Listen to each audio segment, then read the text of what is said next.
the lyrical runt of the group.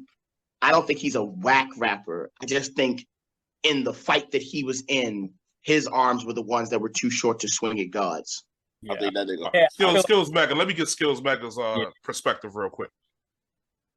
Like, I concur with everything that I've heard so far, man. Like, this definitely goes back to control, and even before that, you feel me? Just I don't know if I want to say resentment, but it's still been lingering effects of the East Coast WestCoast beef from the '90s. You feel me? Like Icon Good said. thing this time that it's just rap. You feel me?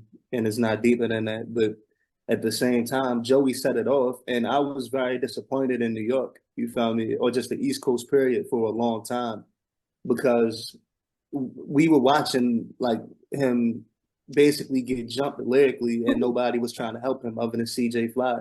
Not that CJ Fly is whack, but he's not. I'm not gonna go there, bro. I just think that more people should have helped him, because what Joey was saying was something that a lot of East Coast people were feeling. A lot of people on the East Coast weren't really feeling GNX like that. Some people were, but a lot of people weren't. So when he quoted Jay-Z, that was the line that set it off. It wasn't the whole Rulers Back song. It was that one line where he said it's too much West Coast dick licking. Hella niggas feel like that. Hella niggas feel like, you feel me? Like, and we all know Kendrick won that beef with Drake, but a lot of people agree when Drake was like, Kendrick just opened his mouth, go ahead, get that nigga a Grammy right now. You feel me? Like, niggas feel like he's gassed. Even Lupe, you feel me? He not from the East Coast, he from the Midwest, but still, you feel me? The Midwest tends to align with us when it comes to the East Coast, West Coast shit. Like, hella niggas feel like that, but Joey was the only person that said it. You feel me? And he was the only one that was catching the wrath for saying it. And I'm glad that New York finally stepped in. Like, you got Jadakiss' son, you got Kai Cash, like other dudes jumped in for real. But I feel like they let him be out there by himself for way too long. But I think that was a very smart move with him bringing in Lux, knowing the history between Lux and Daylyt and how long they been trying to battle each other. Like, that shit was a knockout punch. You found me, like some Mike Tyson shit. But with that being said, I felt like the East Coast clearly won. I don't think that it was like a landslide. Well, it kind of became a landslide towards the end. At first, they was leaning on Joey something crazy. You feel me? And as far as Daylyt goes, that is an issue. That a nigga that is mainly acting now more than they rap can rap with you like that. That shit is alarming. And you know what?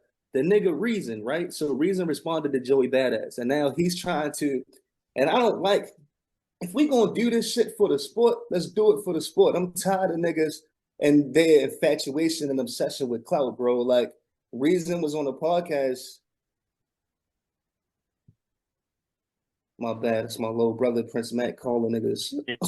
Both of us at the same time and shit. Like, he don't know we busy and shit. Like, he know we busy. He need to stop that shit. Love him. He could have came on the show, bro. He could have came more.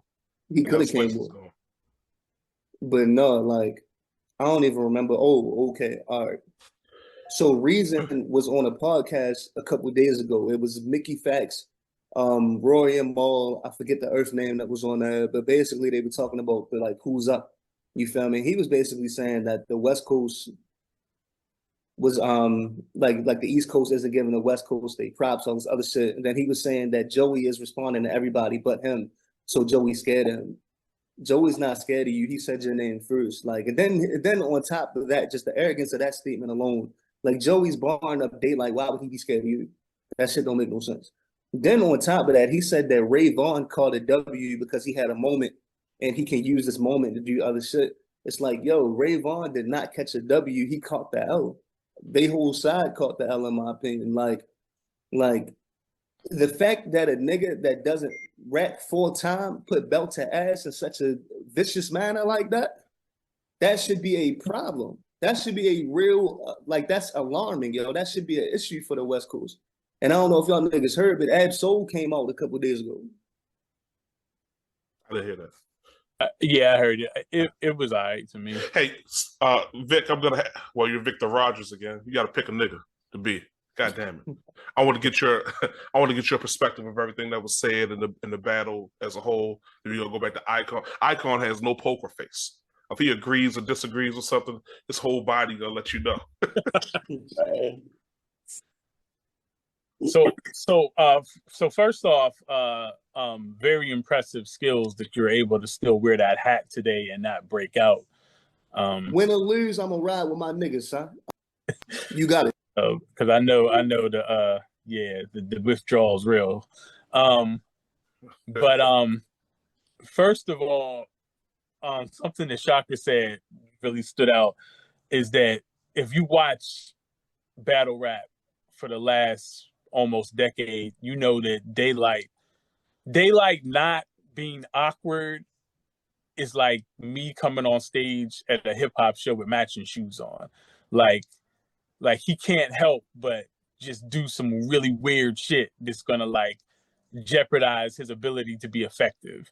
Because we know that when he just comes straight forward with bars, he's a problem for anybody.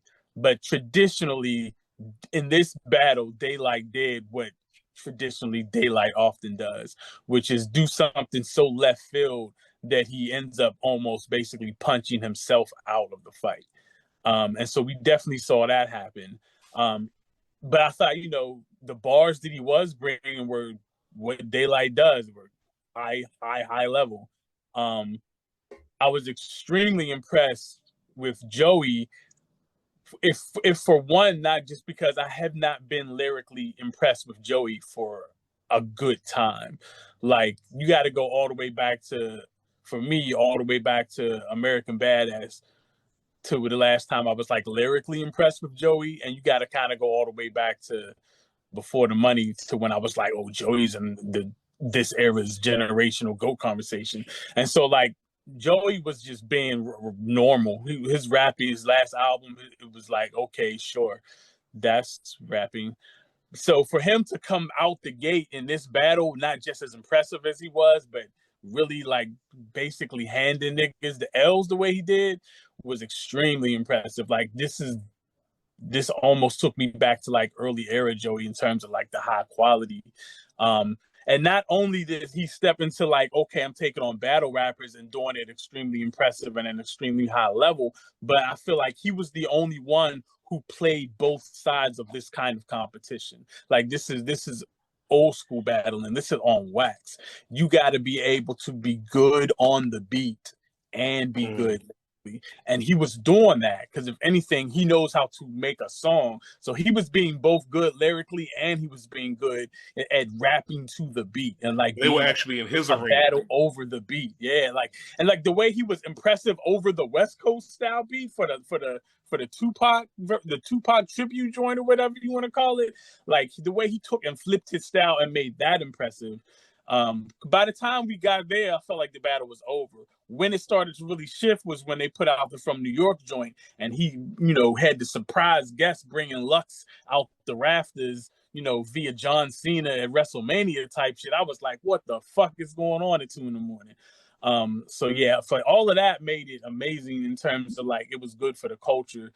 And I think it was good for the culture more than necessarily the Kendrick and Drake thing and that this was a real battle where people were really in it to impress each other and impress the people watching it lyrically. And so, I think Joey proved his point. I think it was good for hip hop